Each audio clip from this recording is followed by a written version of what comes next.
Sa mga idol, good morning. Good morning mga kaibigan.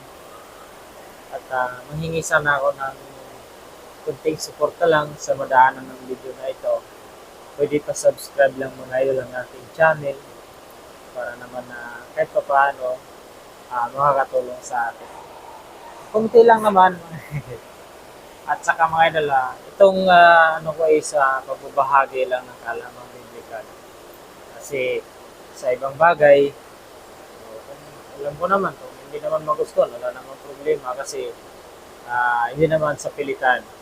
Magbabahagi lang tayo ng nalalaman natin tungkol sa Biblia. So mga idol, babasahin natin ang versikulo 13 hanggang sa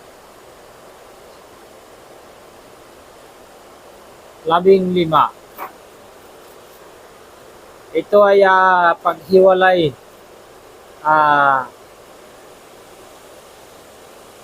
ng tanglaw, pagkakaroon ng tanglaw sa kalawakan.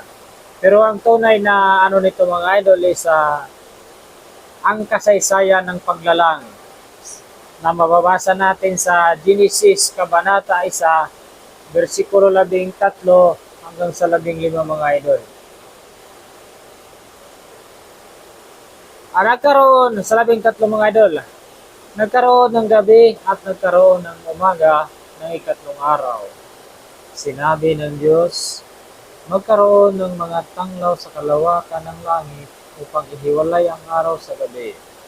So yan mga idol, sinasabi pala doon. Kaya ginawa ng Diyos na magkaroon ng tanglaw sa langit upang ihiwalay ang araw sa gabi.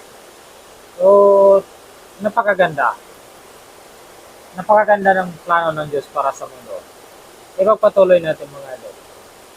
Sinabi ng Diyos magkaroon ng mga tanglaw sa kalawakan ng langit upang ihiwalay ang araw sa gabi at ang mga ito ay maging palatandaan para sa mga panahon, sa mga araw at sa mga taon. Gaya ng sinabi sa Biblia ay nangyayari sa atin sa loob ng isang taon ay mayroon tayong 12 buwan at mayroon tayong 363 days sa loob ng isang taon mga idol. Ayun ang gaya ng sinabi ng Bible. So wala na itong masyadong paliwanag kasi malinaw naman ang nakasulat. At sa naman mga idol, sa ika-15 naman, at ang mga ito ay maging tanglaw sa kalawakan ng langit upang tumanglaw sa ibabaw ng lupa at ito ay nangyari. So mayroon pa pala mga idol, aabot pala tayo sa ika-17 na bersikulo. Ay ika-18 pa nga pala. Nilikha ng Diyos ang dalawang malalaking tanglaw. Ang malalaking tanglaw ay upang maghari sa araw at ang maliit na tanglaw ay upang maghari sa gabi. Nilikha rin niya ang mga bituin. So alam na natin mga idol kung ano yung sinasabing malalaking tanglaw na maghahari sa araw.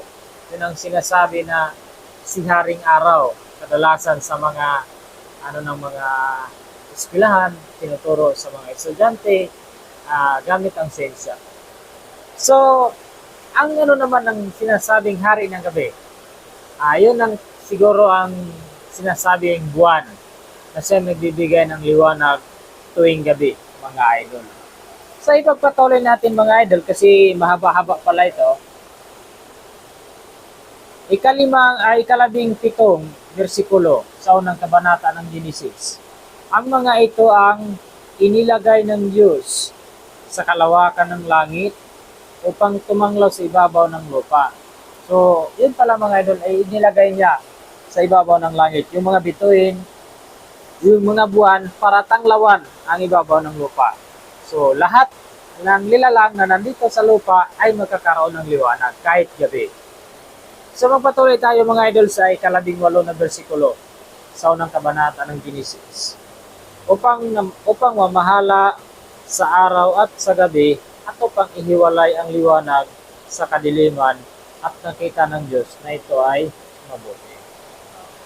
Ayon ang ibig sabihin mga idol para upang ihiwalay ang liwanag sa kadiliman.